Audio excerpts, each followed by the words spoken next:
The Kalahari Desert is home to the great predators of Africa.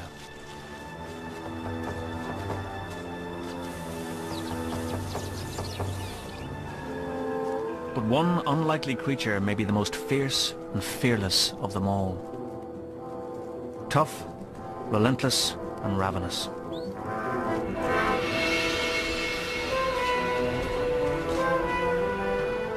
They readily take on all comers.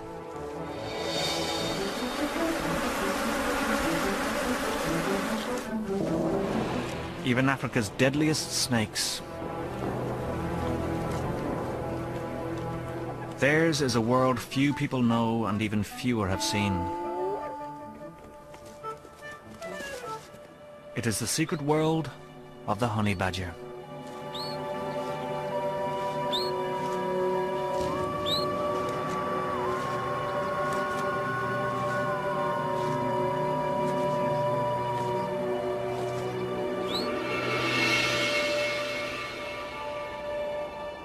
The arid expanses of the southwestern Kalahari.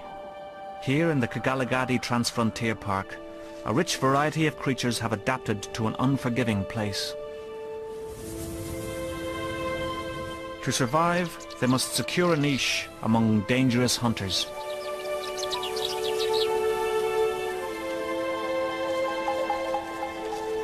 And one of the most fearsome is the honey badger.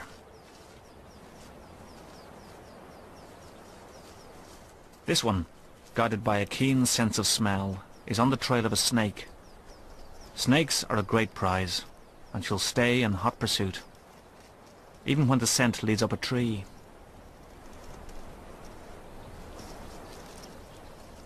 She's after a Cape cobra, one of the most venomous snakes in the world.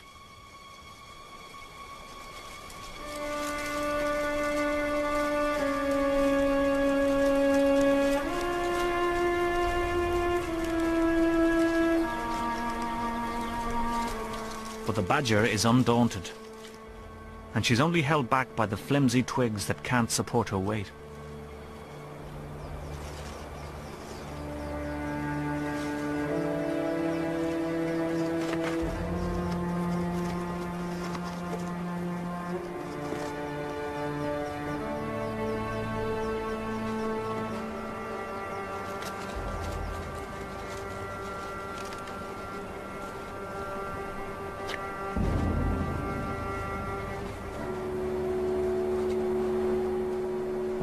She evades the cobra's bite and quickly grabs it by the back of the head.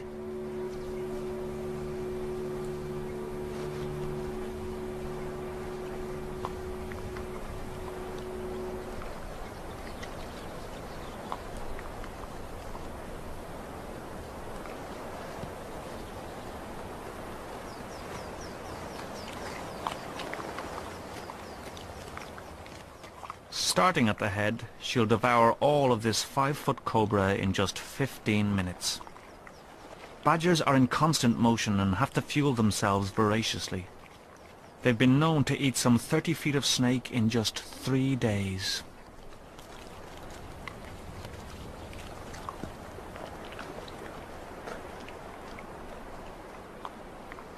Unlike most predators, which rest after a big meal, the honey badger just keeps going for more.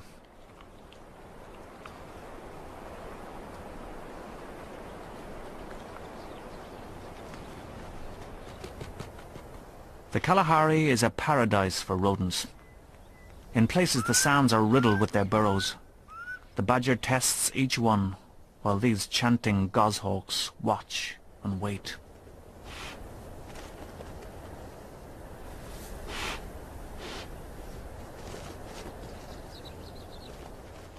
As she goes from hole to hole looking for prey, she is watched also by a pair of jackals. This is an unusual association of predators, and one that the badger is all too familiar with.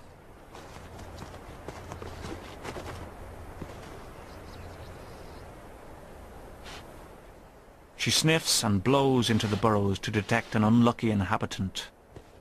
When she senses something below, she uses her exceptionally long claws to rake through the sand.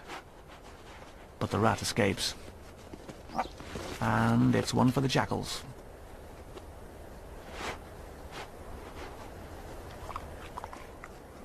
These freeloaders are no surprise guests. They often shadow her. She can't shake them off, and often they will catch more than she does.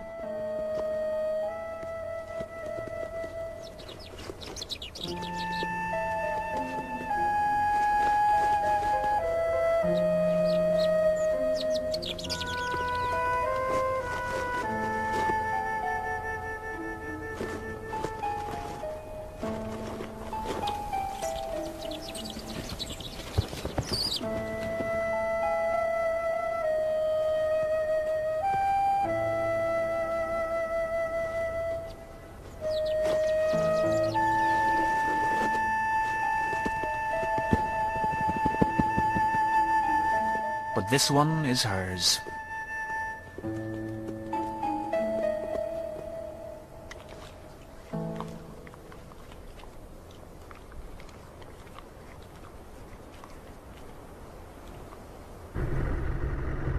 Though distributed far and wide over Africa and Asia, little is known about honey badgers. A South African husband and wife research team have embarked on the first major study of honey badgers in the wild. For Keith and Colleen, honey badgers are their passion. There are myths in Africa about a ferocious creature which is said to be almost indestructible. But Keith and Colleen are determined to discover the truth.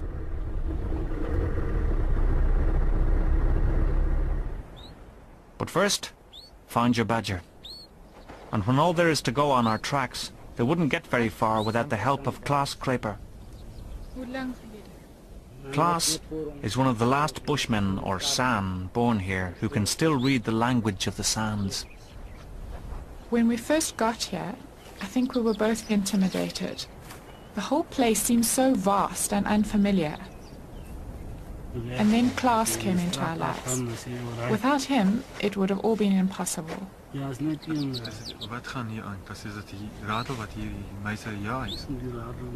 With what seems to be a sixth sense, he tells them what he sees in the sand. And soon, Klaas gives them the news they most want to hear. The badger they are following has a cub.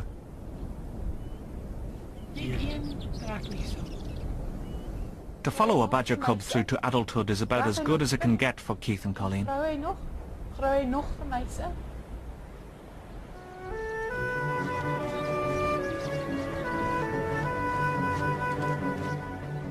At first, there are only fleeting glimpses of the cub when its mother carries it to a new den. The mother doesn't make it easy for them to keep track of her. She changes dens often. Badgers are notoriously shy and elusive.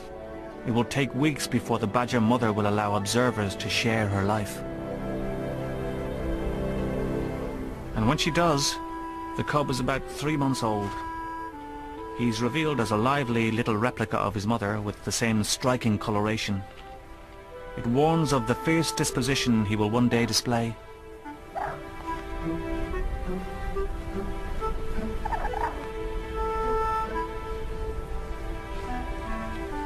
But for now, he's barely weaned, and it's time this youngster was introduced to a wider world.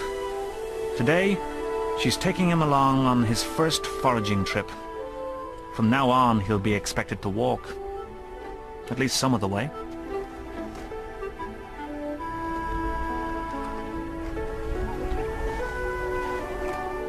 It's a wobbly start, but he soon gets the idea.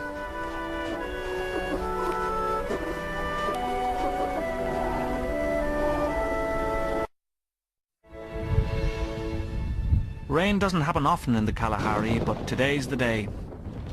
A few hundred yards and his legs can't carry him, so she does for the rest of the way.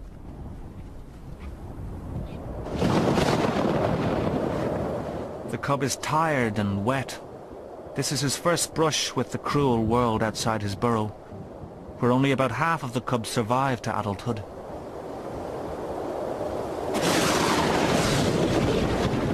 The mother interrupts her hunting to dig a burrow where they'll wait out the storm.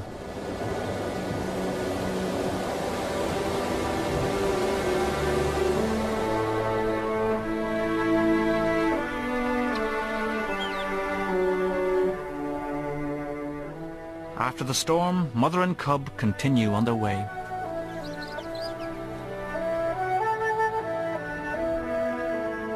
The researchers plan to spend the night with a favorite badger, a young male.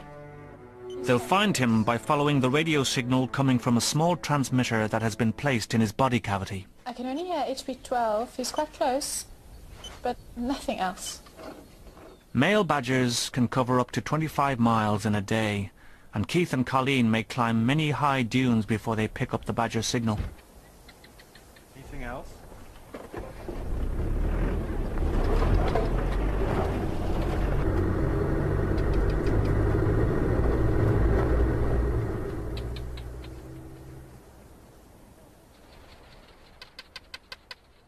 The sound of thousands of barking geckos fill the Kalahari night. The males call to attract females.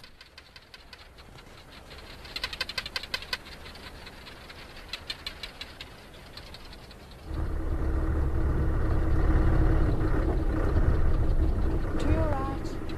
More right. Alert to the dangers of rolling over in such rugged terrain, Colleen guides Keith through the dunes, following the signal she receives from the badger. Can I go over here? So,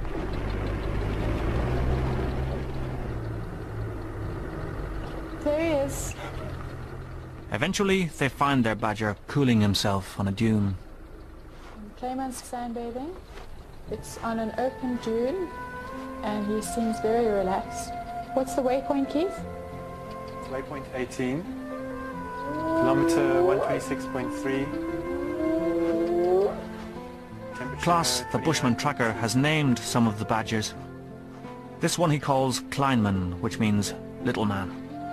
And little man is now ready to hunt again. No one has ever followed badgers quite like this. These journeys into the night are mystery tours. Where will he go? What will happen next?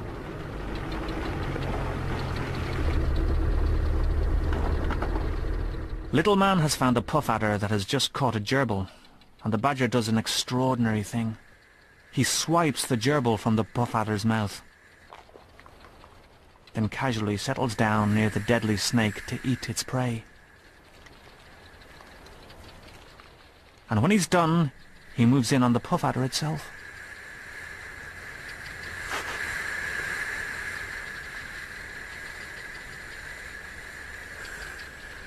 Puff adders have large fangs that can deliver a massive dose of lethal venom in a rapid strike. He's coming. Here he comes. The badger's real advantage is not so much its teeth and claws, but its ferocity, its sheer tenacity.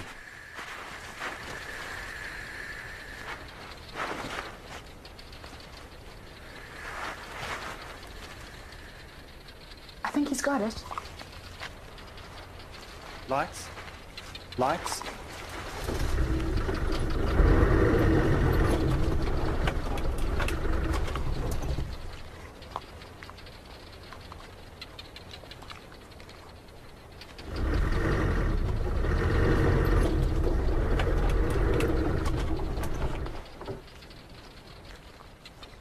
The badger has dispatched one of Africa's most dangerous snakes.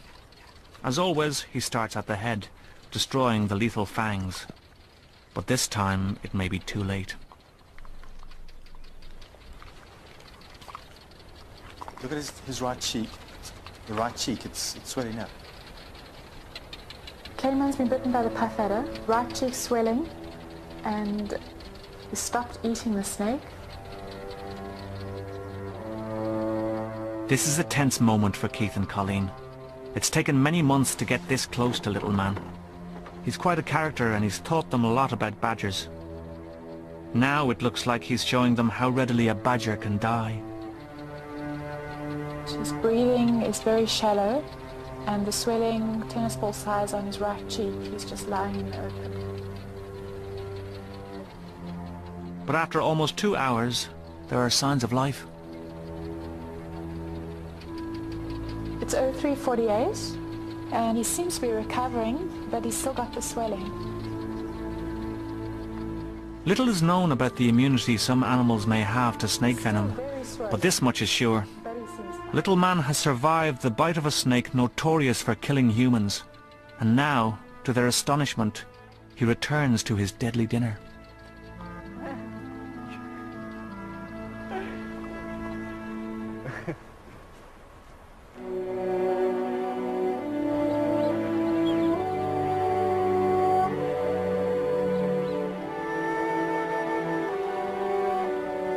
Every day, mother and cub go foraging, and he's fast learning to move like a badger.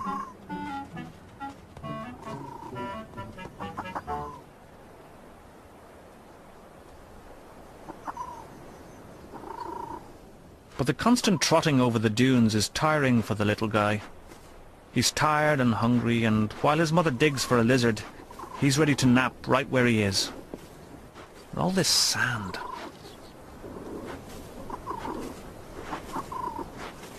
Maybe if he moved a little.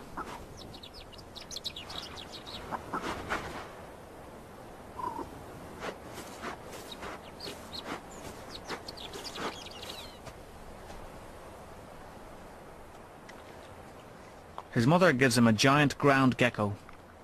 She's hungry herself, but lets him chew on it for a while.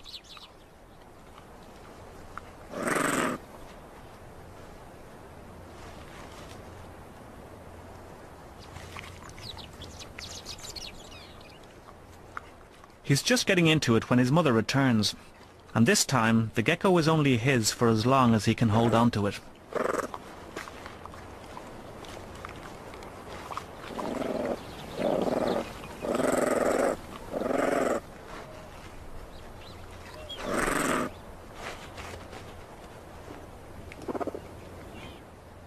The tussle has landed the cub on a nest of ants, and immediately they attack him.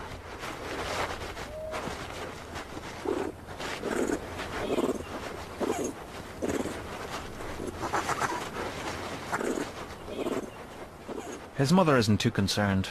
Just another sharp lesson in the life of a badger cub.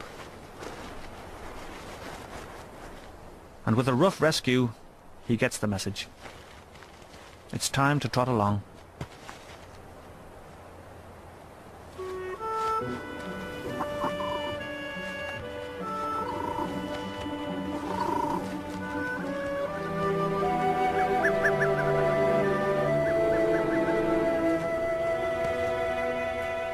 Even the little badger cub reacts to the scent of a leopard. When badgers come across their tracks, it's enough to send them trotting off in another direction.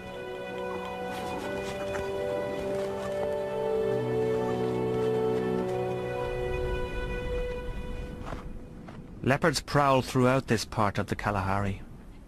This one hides her newborn cubs in a rocky cave.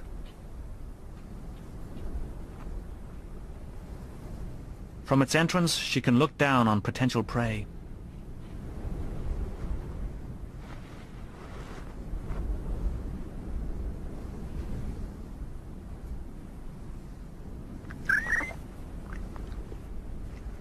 She must often leave her cubs alone for long periods when she goes hunting, and like the badger, she'll have to roam widely in the dunes to find enough food for their survival.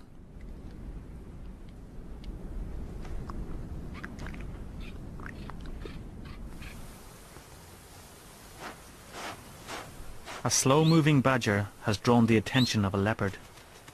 Like many predators, leopards quickly recognize an unfit animal.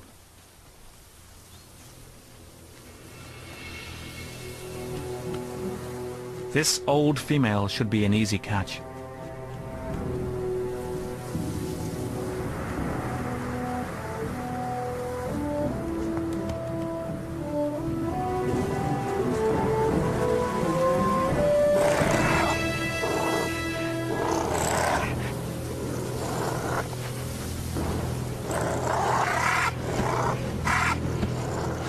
Using their powerful jaws, leopards strangle their prey, often within a few minutes. But you just can't get a good hold on the badger's neck. The skin is thick, tough and loose.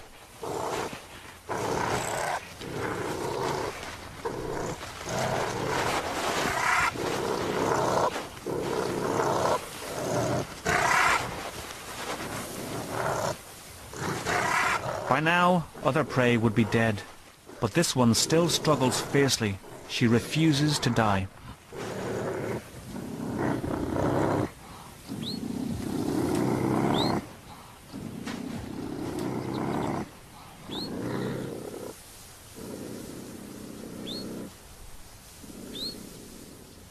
After a battle lasting nearly an hour, the old badger is finally all but dead.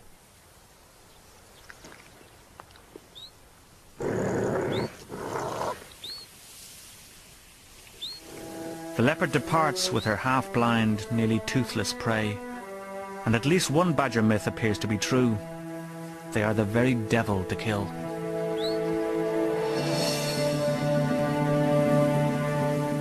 Predators are everywhere in the Kalahari, and the small cub is in constant danger.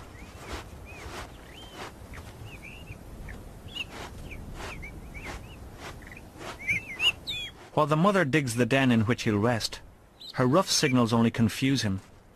She wants him close to her, very close, but not in her way. And he just can't get it right.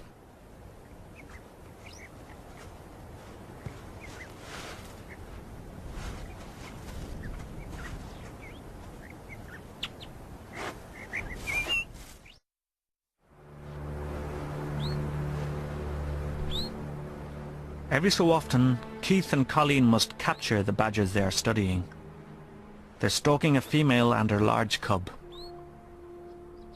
The best technique is an approach from downwind, and with the advantage of surprise, the longer legs have it.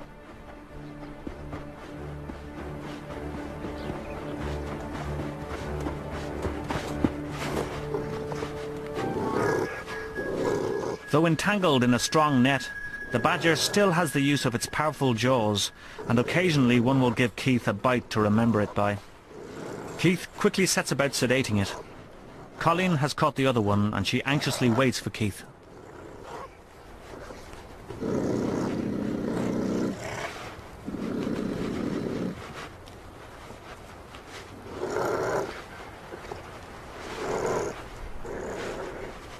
I'm always worried when we have to do this, the thought of hurting them or harming them in any way. But radio tracking was the only way we could regularly follow the same individuals. We also needed to know exactly who these badgers were, their age, their size, condition, scars. Distance. There's so much information we can only get this way. As quickly as possible, the badgers are weighed, measured, and various samples taken, and then Keith places the badgers in a shallow pit.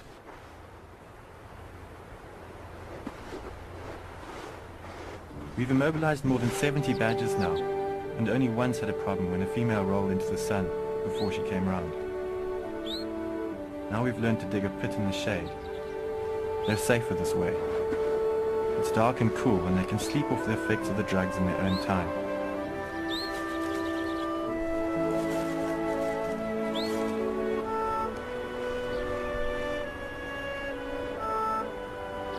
I feel we've done it right when they come round and trot off and start digging like nothing's happened.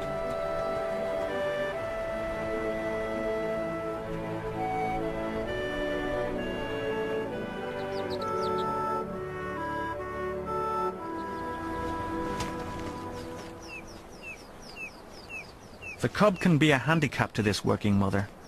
She leaves him at the den while she goes hunting.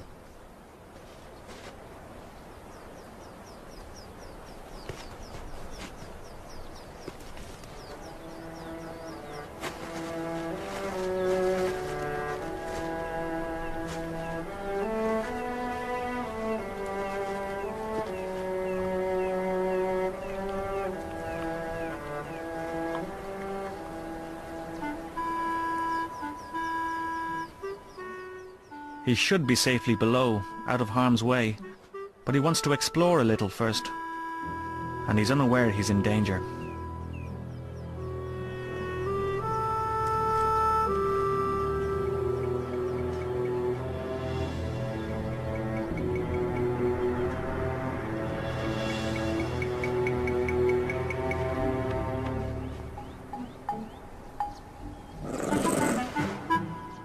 The cub responds boldly, if a bit clumsily, with instant aggression.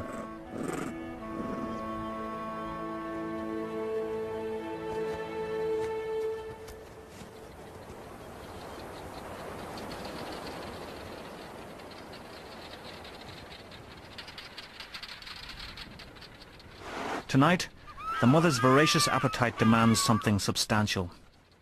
She's digging into the den of a pair of Cape foxes, which try to hinder her as much as they dare.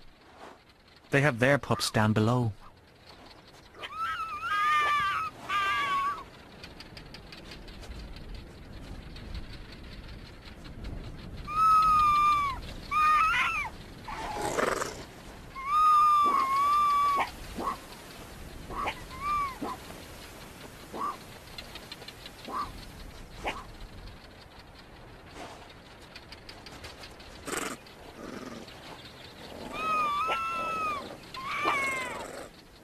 The pups are scurrying about down there, and the parents can hear the muffled barks. Powerless to help their pups, the foxes can only listen and await the end.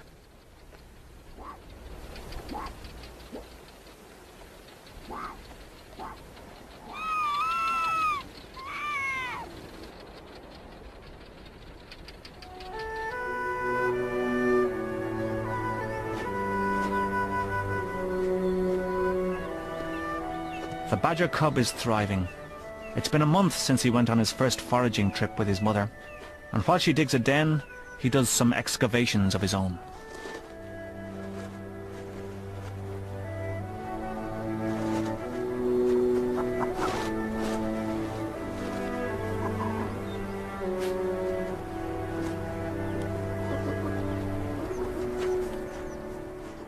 But he's now ready for a real den and a good sleep. He's learned how to take a sand shower without getting in the way.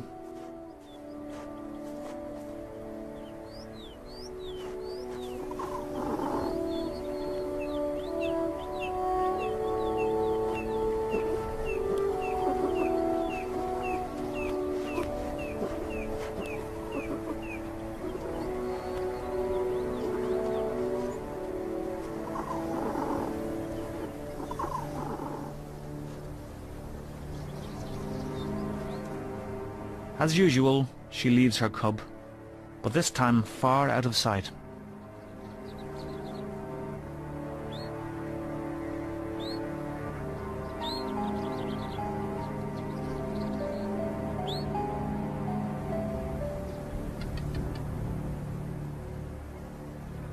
Something terrible has happened to the cub.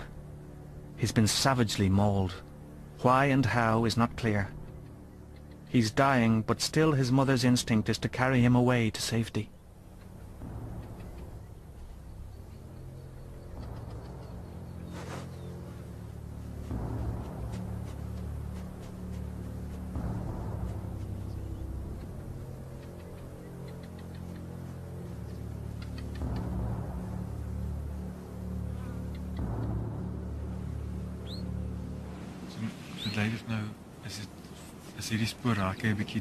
The next day, the bushman tracker Klaas is brought in to read the fate of the little cub from the tracks around his last den.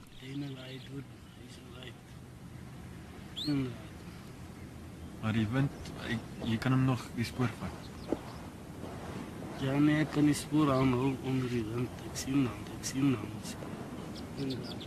Effortlessly, he interprets the signs in the sand that eluded the researchers the previous day.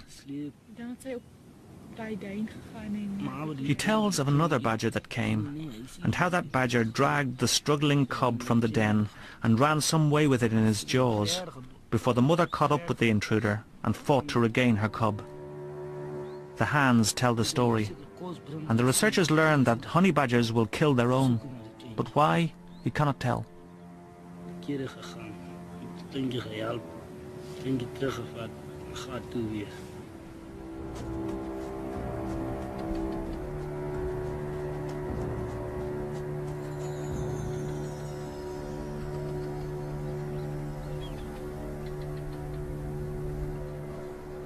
We'll never know if the badger misses her cub, but for her own survival, she must still hunt at the same relentless pace. She's on the track of another cobra. This one is much bigger than usual.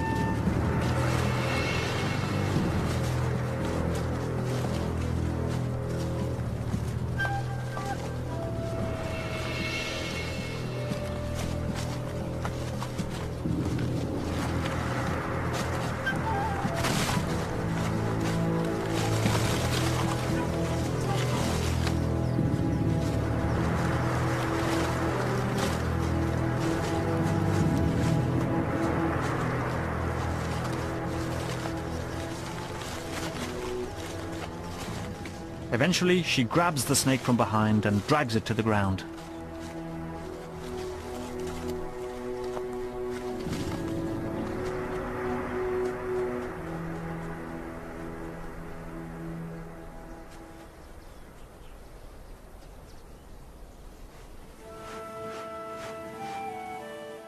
The badger female will not be alone for long.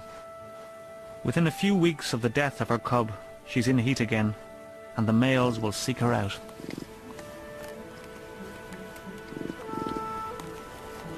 Badger courtship is an energetic affair, undertaken with typical badger single-mindedness.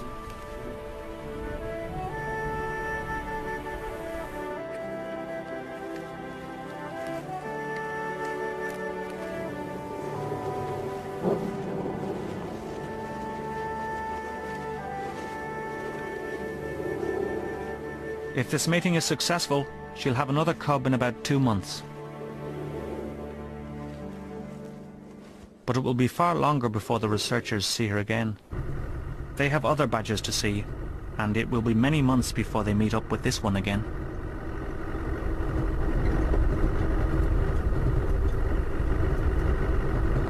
In the interim, the Kalahari will go through a cycle of seasonal changes.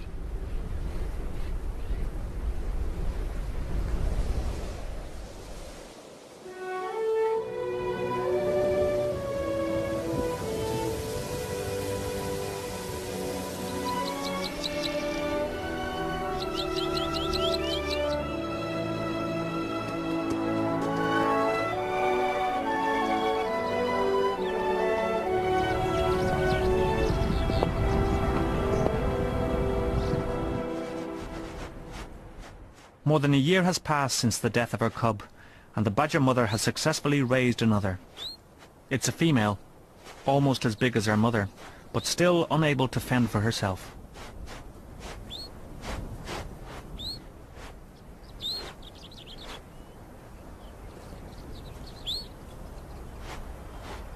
While the mother digs, her big baby begs incessantly.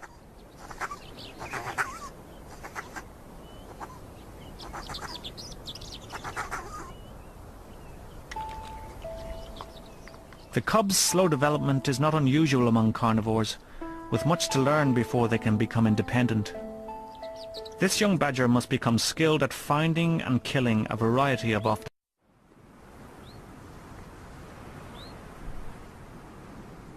For days at a time, wherever the badgers roam, so too go the researchers. With temperatures approaching 115 degrees, Keith and Colleen wait out the long hot hours under wet towels. Usually, the towels are a blessing, but sometimes they attract thirsty bees drawn to this unlikely source of moisture.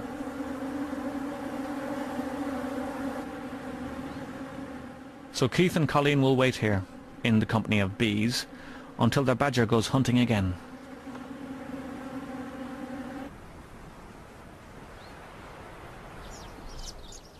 On today's menu, lizards hidden under the bark.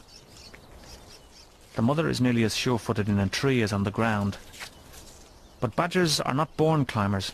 For the cub, such agility is months away.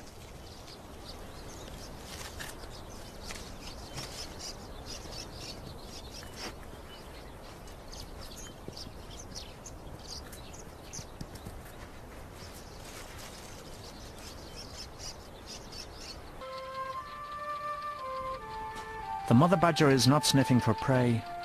She may be checking the credentials of the local male badgers.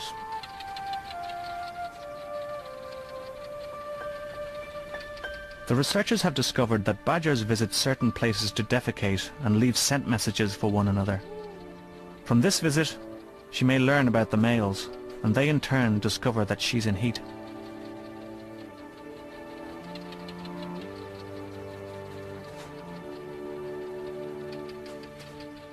The cub is not aware of it yet, but this visit could change her life.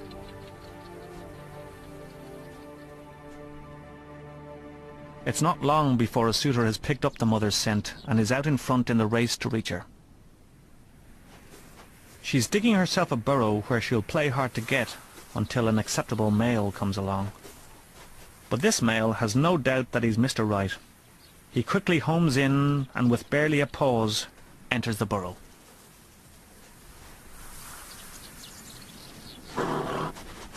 He soon learns that catching her is not going to be easy. She's below him now, having dug another way out. He's in a predicament with 2 escape holes to guard.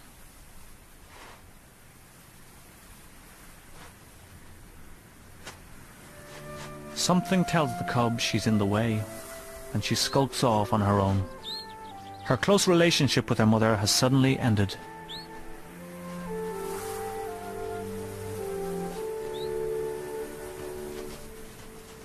It's not an easy courtship. It could be days before she'll consent to mate. And then, it may not be with this one.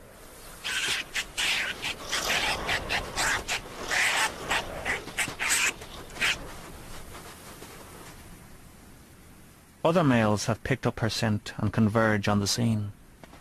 They will all compete for a chance to mate.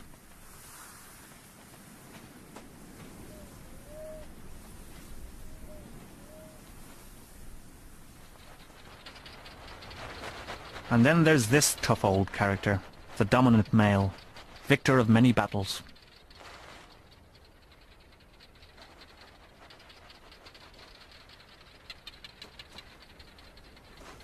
When he visits a latrine, he spells out his message as bluntly as he can, measured and methodical.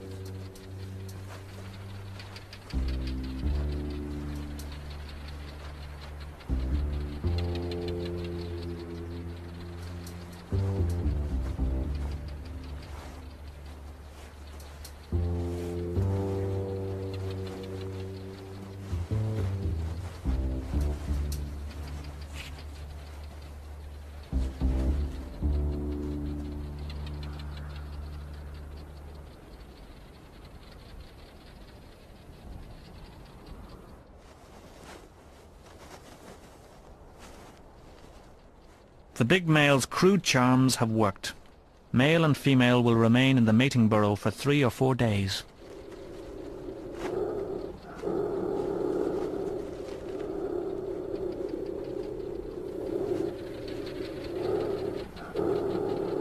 Other males will look in, but they must know they have little chance.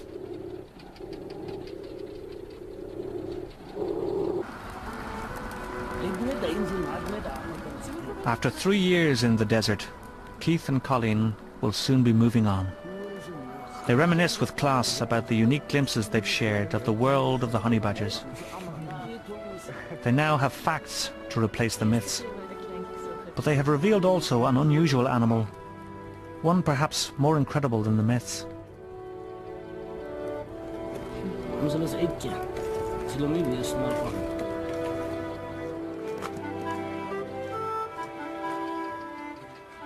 No longer a clumsy cub, she's an independent honey badger now, a bold, fearless hunter, indistinguishable from her mother.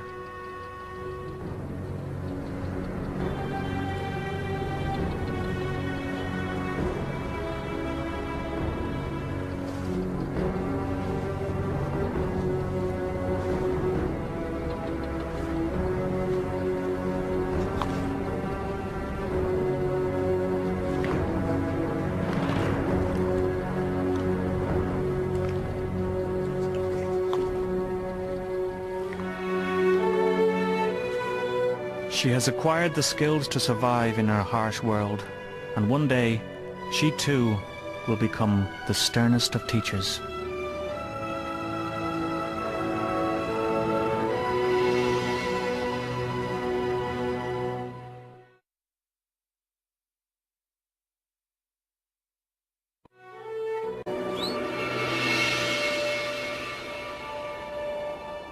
The arid expanses of the southwestern Kalahari. Here in the Kigalagadi Transfrontier Park, a rich variety of creatures have adapted to an unforgiving place.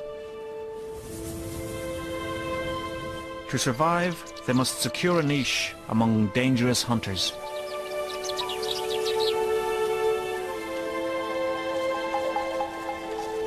And one of the most fearsome is the honey badger.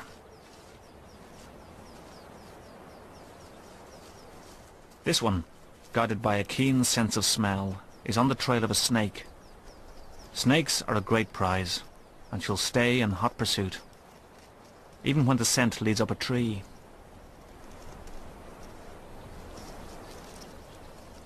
She's after a Cape cobra, one of the most venomous snakes in the world.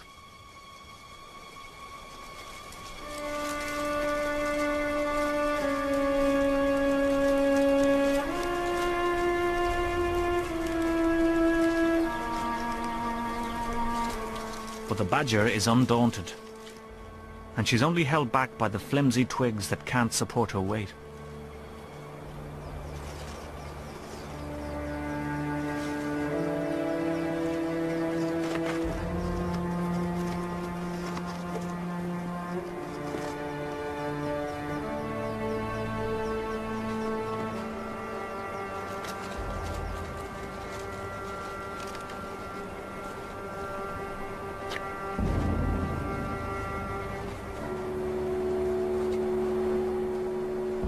She evades the cobra's bite and quickly grabs it by the back of the head.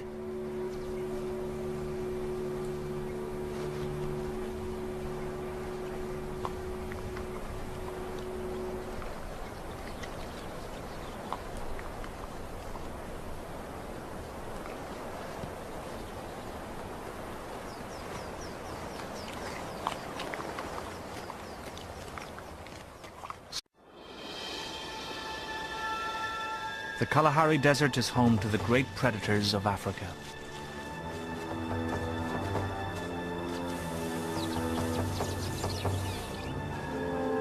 But one unlikely creature may be the most fierce and fearless of them all. Tough, relentless, and ravenous.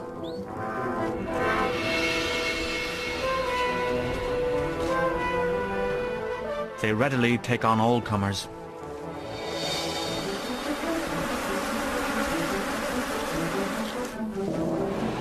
Even Africa's deadliest snakes. Theirs is a world few people know and even fewer have seen. It is the secret world of the honey badger.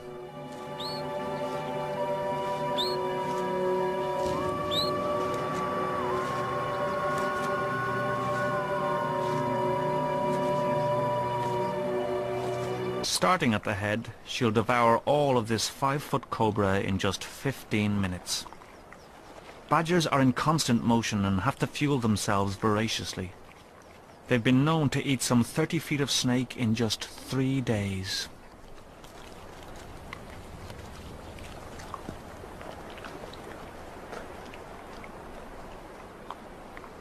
Unlike most predators, which rest after a big meal, the honey badger just keeps going for more.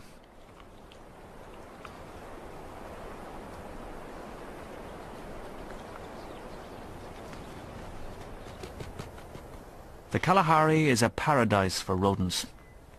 In places the sands are riddled with their burrows.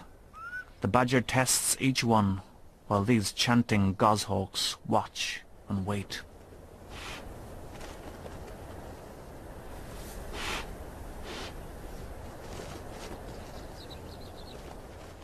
As she goes from hole to hole looking for prey, she is watched also by a pair of jackals. This is an unusual association of predators, and one that the badger is all too familiar with.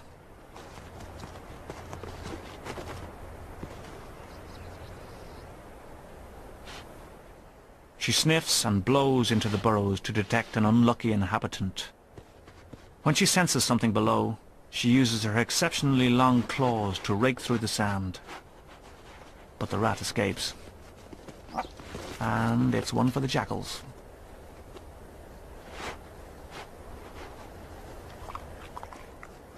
These freeloaders are no surprise guests. They often shadow her. She can't shake them off, and often they will catch more than she does.